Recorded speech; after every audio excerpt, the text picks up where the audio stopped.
Out of the night, the rocket. Under my knife, the skull. 2,000 plus. Science fiction adventures from the world of tomorrow. The years beyond 2000 AD. 2000 plus presents The Rocket and the Skull.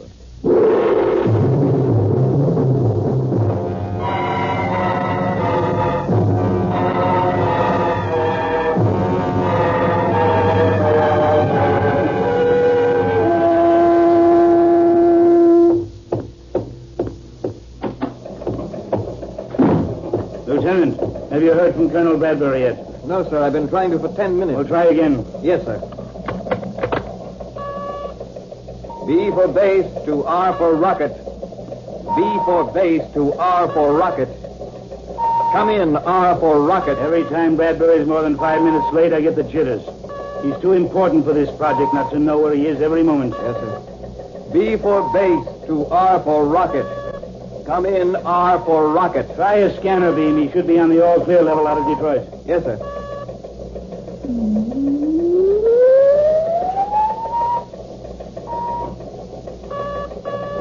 B for base to R for rocket.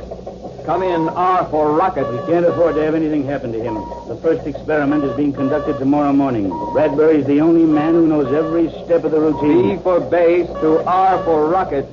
Come in, R for rocket. You're not getting him. Cut the scanner and return to standard beam. Yes, sir.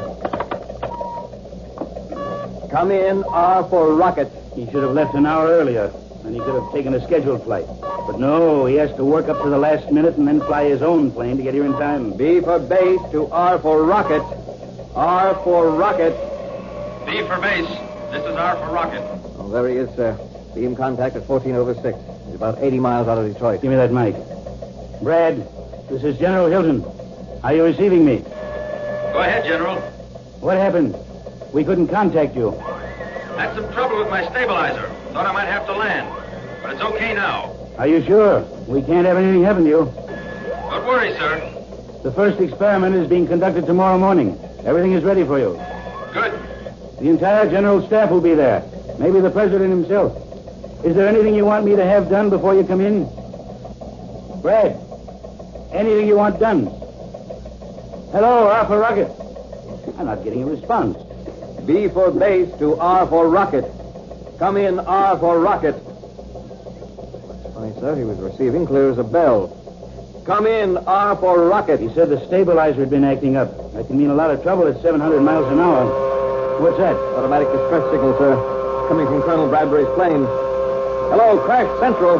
This is B for base.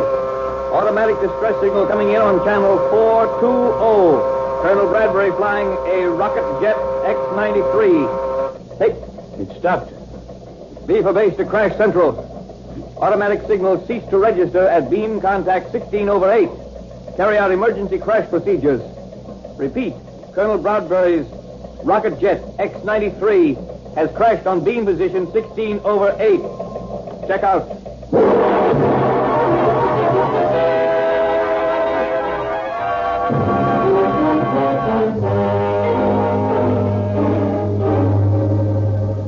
I'm glad you were able to get here, General. We're going to operate very shortly. Doctor, it's a miracle he's alive. It will be more of a miracle if he's alive 1 hour from now. You've got to save him. He's an important man. Yes, the White House called, and so did the Pentagon. We know Colonel Bradbury is important, but a shattered skull is very difficult. I know you'll do all you can. Stay right here, General. We'll keep you informed.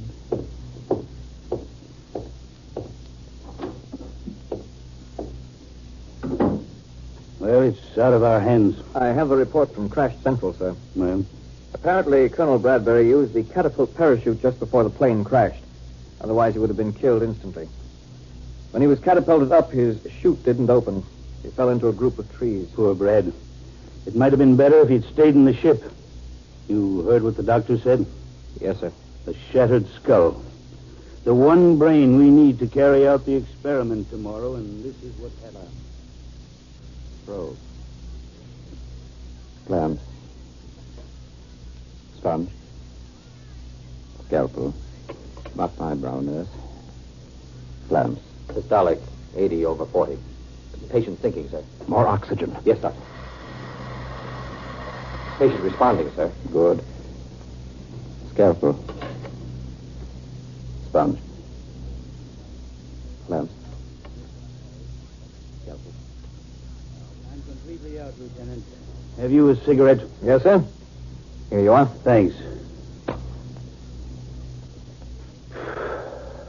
Oh, this waiting. Waiting. It's been more than an hour. Brain surgery is very delicate, sir. May take another hour, or even more. You carried out my orders to postpone the experiment? Yes, sir, until further notice. If Brad doesn't live, we'll have to start another man all over.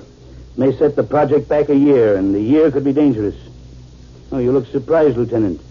You don't know what this experiment's all about, do you? Well, I see the code name for it on the paper, sir, but it never has a description. After all, it's marked top secret. Maybe it's about time you were told. With Brad upstairs hanging on to life by a thread, I'm going to need a bright young man to give me some important assistance. You've come through with pretty good colors these last many hours. Thank you, sir. Well, we'll talk more about it in a little while. Right now, I'm going to stretch out and try to rest. I'm about done in. If I hear anything, I'll awaken you, sir. I don't expect I'll sleep. Not with the fate of the world depending on a surgeon's knife upstairs in the operating theatre. Sponge. Clamps. Adjust the light, nurse. Scalpel. Probe. Yes, quite a bone fragment. Sponge.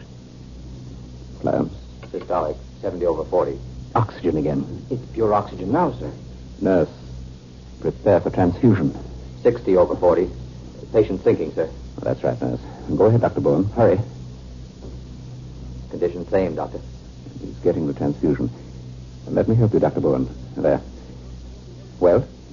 Systolic, 80/40. Good. He's responding. All right. Scalpel. Probe. Clamp. Just too nervous even to rest. How long has it been? Almost 2 hours, sir. 2 hours. Just about now, the general staff would be arriving, and Brad would be checking everything for the experiment in the morning. Lieutenant, have you any guess about that experiment, about what it is? Well, my guess is it's about a new kind of aircraft. Oh, why do you say that? Well, just because it's an Air Force project. Well, I wouldn't say you were warm, but you aren't cold either. The experiment and the reason it's so important concerns a rocket to the moon. A rocket to the moon? But why, sir? Why send one there? Who controls the moon controls the world. If we had rockets on the moon, we could compel peace on Earth. The United Nations would press a button and wipe any aggressor off the face of the Earth. But that means space travel. You don't mean that we... No, Lieutenant, we haven't found the way to send rocket ships with human beings through space, not yet anyway. But the rocket we're experimenting with is a two-way rocket. It can land on the moon and return from the moon, all electronically controlled from the Earth. Sounds fantastic, sir. Oh, it's quite feasible, I assure you. But we have reason to believe that we're not the only nation thinking of this. Time is of the essence. Colonel Bradbury knows more about operating these rockets than any man alive. And just on the verge of the experiment, this has to happen. Shh. Quiet. General Hilton. Yes? Dr. Riggio asked me to take a message down to you from the operating room. Brad. He's dead, isn't he? No, General. He's still hanging on. Dr. Riggio says that he now has a 30% chance of surviving. Thank God. Part of Colonel Bradbury's skull has been fragmented. A head plate will have to be put on. Because of the size of the area, a new metal alloy plate will be used. It'll take at least 5 or 6 more hours. Dr. Riggio suggests you go home, General, where you'll be more comfortable. The hospital will phone you if anything happens.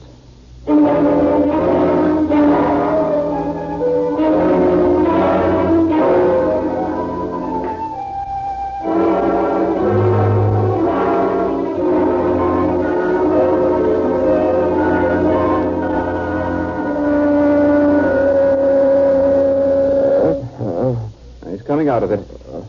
Colonel Bradbury, can you hear me? This is Dr. Riggio. Nurse, open the blinds a little. Oh, good. Now ease his back with the pillow. I'll hold him. Fine, thank you. 10 days since the operation, and he's just now coming out of it. He's a strong man, Almost any other person would have died. Colonel Bradbury. Mm-hmm. Colonel Bradbury, can you hear me? B for base. Rocket. R for rocket. He's beginning to talk. Nurse, have Dr. Keyes come in at once. Stabilizer off. R for rocket. Hilton. General Hilton. Wrong. Something wrong. It's all right, Colonel. Take it easy. You called for me. The nurse said he was coming out of it. He's talking erratically. Typical stuff. R for rocket. B base. That sort of thing. Well, it's technical jargon. Air Force lingo. Mars. Martians. Mars? Martian? They use all sorts of code names. Mars is probably one of them. I think in about 48 hours he ought to be out of shock completely. We can call General Hilton. Tell him to come over the day after tomorrow. Now, take it easy, Colonel. 6 months, and you ought to be in pretty good shape. Nurse, keep him comfortable. Dr. Keyes and I will leave now. Rocket. Stabilizer off. Wrong. Something wrong. Must call General. Call General Hilton. Mars. Martians. Mars.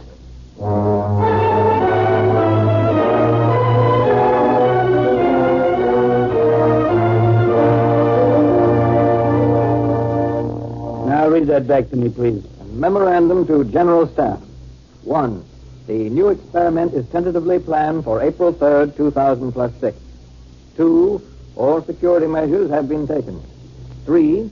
Although severely handicapped by Colonel Bradbury's absence, newly trained specialists will endeavor to fill the gaps. Anything more, General? No, Lieutenant. Sorry, I should say no, Captain. You like that extra bar? I certainly do, sir. Well, you've earned it, Bob. You've been a great help to me. Okay, note the memo is top secret and send it facsimile to the Pentagon. Oh, I'll take it. Never mind.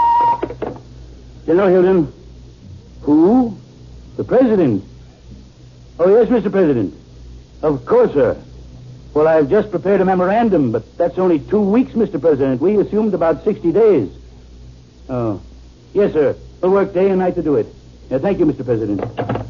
Captain, change the date in the first paragraph of the memo.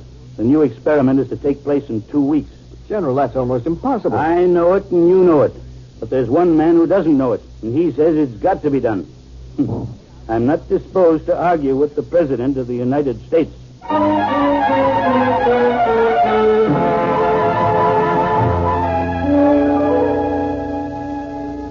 I'd like to double-check some of my notes on Colonel Bradbury with you. Of course, Doctor. Now, this afternoon, the General's coming to see him. But Colonel Bradbury needs months of convalescence. And he's not too lucid. Now, that's the point. He's not too lucid, but weak as he is, he talks normally for a while, makes sense, and then that strange reaction sets in. I've observed it myself 3 times. Well, head injury cases are quite unpredictable. Yes, perhaps, but according to my notes, Colonel Bradbury's strange reaction has taken place always either at 10 a.m. or 5 p.m. Of the 3 instances I've observed, 2 have been at 10, 1 at 5. Well, that is unusual. And in each instance, well, I can see him now in my mind's eye. He's sitting or lying in bed, talking quite sensibly, although in a weak voice. Suddenly he becomes tense. He grimaces as if his head were in pain. He even clutches the bedclothes with tight fists. He appears to be rigid. Then, after a few minutes, invariably comes a flood of disjointed, disconnected sentences about messages, emergency, crisis, fate of the world, and Mars. Now, General Hilton is going to visit the Colonel this afternoon at about 5 o'clock. And you expect the Colonel to have another strange reaction? I don't know. Well, surely General Hilton realizes that a man who's had severe surgery I can't tell what the General will realize, but my fear is that he may feel the Colonel is not improving as well as he might, and he may call in other doctors. But we're doing everything humanly possible. That is the irony of the situation. I could have killed the Colonel in surgery. It would have been very easy. But where important government officials are concerned, I get worried. If we ever were investigated carefully, they might find out who you and I really are. And that would be dangerous. Very dangerous indeed.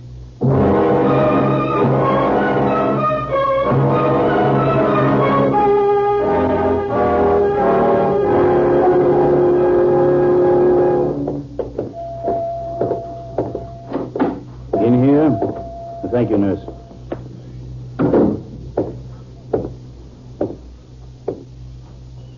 Hello, Brad. Hello, General. Understand you wanted to see me. I came as soon as I could. Sit down. Sure, Brad. Don't worry about me. Brad, we're rescheduling the experiment. Do you feel up to answering a few questions about it? Experiment. Something to tell you. Sure, Brad, sure. I know there's a lot you want to tell me, but well, you're still a sick guy, so suppose I just ask you a few questions and you answer them yes or no. That'll save your energy. Time. What time is it? Why, it's a few seconds before 5 o'clock. Why? Coming. Message coming. Message coming. What message? Trying to tell you. Couldn't tell anyone else. Mars. Martians. Mars? Martians? Trying to tell me what? Brad, for heaven's sake, what's the matter, Brad? Nurse! Doctor! Something's happening to Colonel Bradbury. Hurry! Hurry!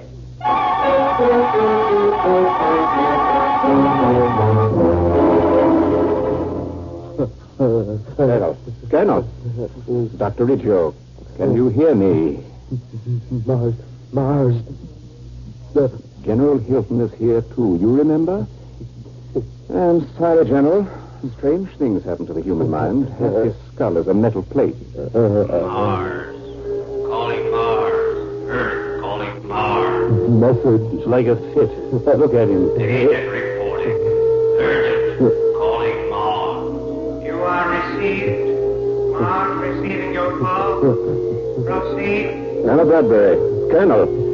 Nurse, we'll try a hypo. Get one for me, please. Rocket to moon experiment will take place in 12 Earth days. Experiment. Are you certain? Insight to Colonel Bradbury was to postpone project indefinitely. Thank you, nurse. Now I'll inject. There. You should relax in a moment. Bradbury incapacitated. Government has ordered experiment to proceed. Here are your further orders. The experiment must fail. No. You are to be certain that all steps are taken. There. The hypo has released his tension. He'll sleep now. He'll be all right when he awakens. Yes, but what happened to him, Doctor? I'm not certain, General, but in a few days we may be able to tell more. I know you're doing everything possible, Doctor, and we're grateful for your saving Brad's life. But mightn't it be wise to call in some specialists, some other doctors for consultation? There's so much information and advice we need from Colonel Bradbury. Call in other doctors? Well, General, I don't know that that's necessary. It was so strange watching him, almost as if he were listening to something. You know, now that I think of it, he did say something about a message. Do you think there's any connection? I hardly think so, General. After all, we didn't hear anything. No. I'm afraid it was just the erratic talk of a sick and injured brain.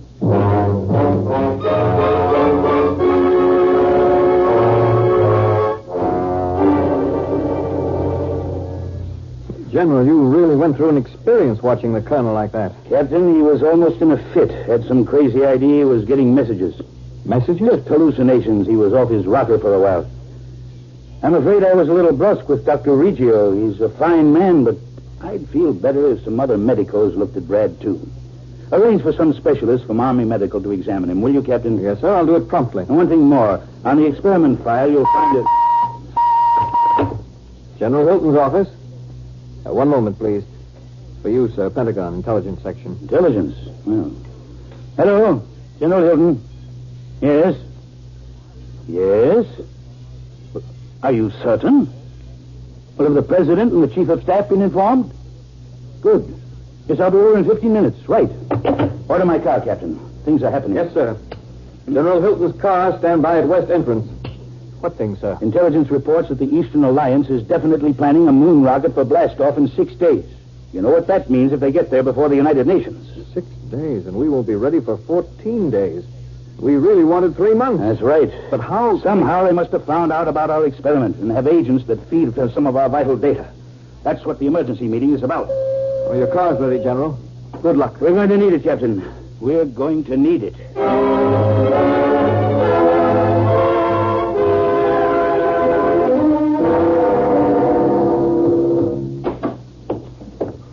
Keyes. Dr. Keyes. Have you heard? What is it? Some other doctors are examining Colonel Bradbury. Yes, I just met them. What? Of course, I gave them permission. I had no choice. General Hilton requested it yesterday. Who are they? That's just it. Army medical. Army. How you can be so cold and calculating in surgery and so nervous now, I cannot understand. Your record here is flawless. Your operation on Bradbury is superb. No suspicion will attach to you or to me. If we conduct ourselves in a normal and professional manner, what is the risk? But they are the Army. Now, that means an intelligence section. They have routines about these things. We have no choice but to keep up appearances. I know. But if they ever find out that we are the agents of the Eastern Alliance, that we have masterminded the theft of certain moon rocket data, they will be ruthless, Dr. Keyes. Ruthless.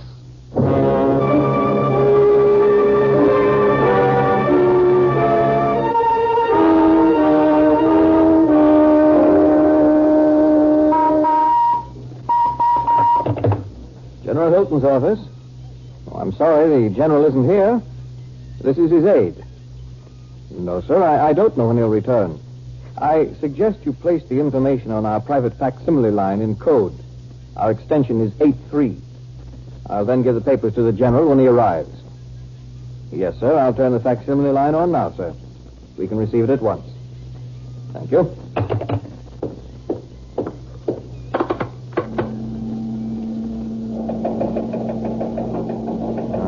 It's coming in now. Report regarding Colonel Bradbury. Item 1. Good heavens, Dr. Reggio. Item 2. The metal plate surgically applied to Colonel Bradbury's skull. The metal skull plate. Martian voices. So that's what the Colonel's hallucinations are.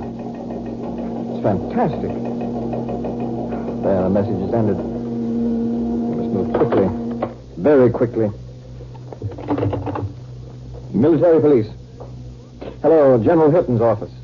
At Central Hospital, there are 2 staff doctors, Dr. Reggio and Dr. Keyes. Right. Place them under arrest at once. Hello? Message headquarters, please. This is General Hilton's aide. When the general returns, tell him I'll be at Central Hospital talking to Colonel Bradbury.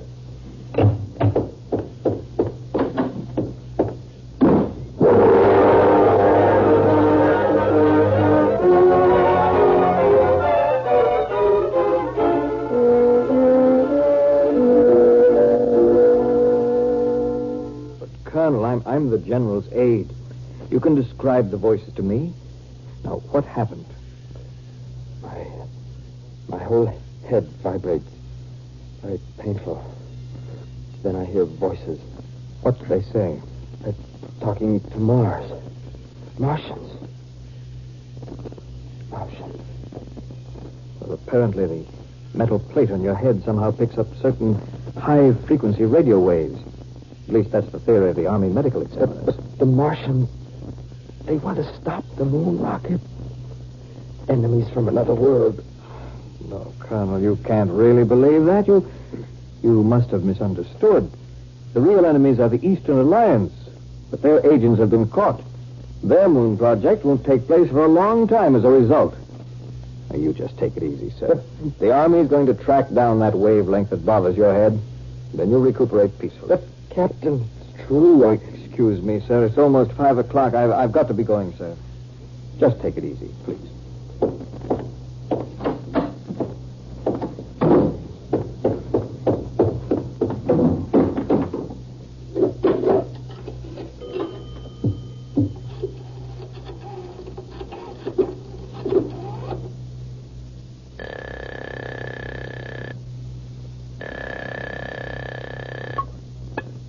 Yes.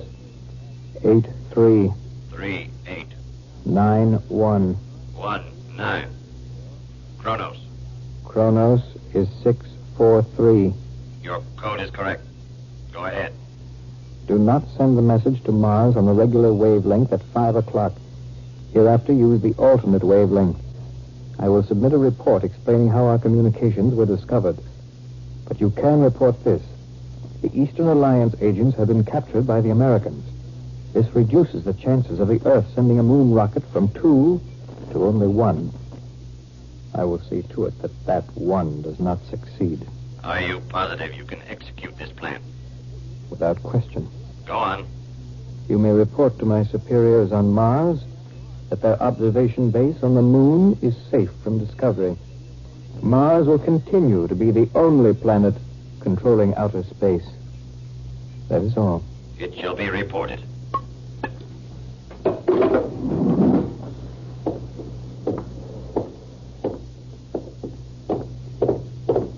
Captain, I just read that facsimile message in my office. Came as quickly as I could. Now, what on earth is happening? Nothing on Earth is happening, General. What are you talking about? Why, I mean, everything's all right now, sir, isn't it?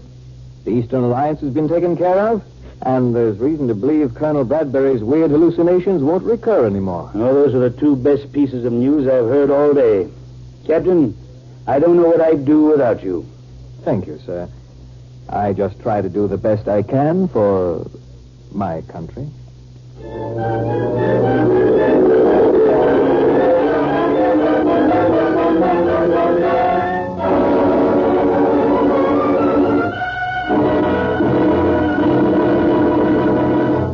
Next week, another exciting adventure from the world of tomorrow, from the years beyond 2000 AD. Be sure to listen. 2000 Plus is produced by Dreyer and Renolson Productions Incorporated. In today's cast, Arnold Robertson portrayed General Hilton, Bill Griffiths was the lieutenant, Gregory Morton was Dr. Riggio, Nat Poland was Colonel Bradbury, and Merrill Jones was Dr. Keyes.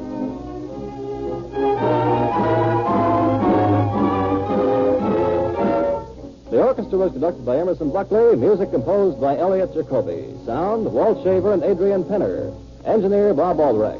This is Ken Marvin speaking. The feature was transcribed.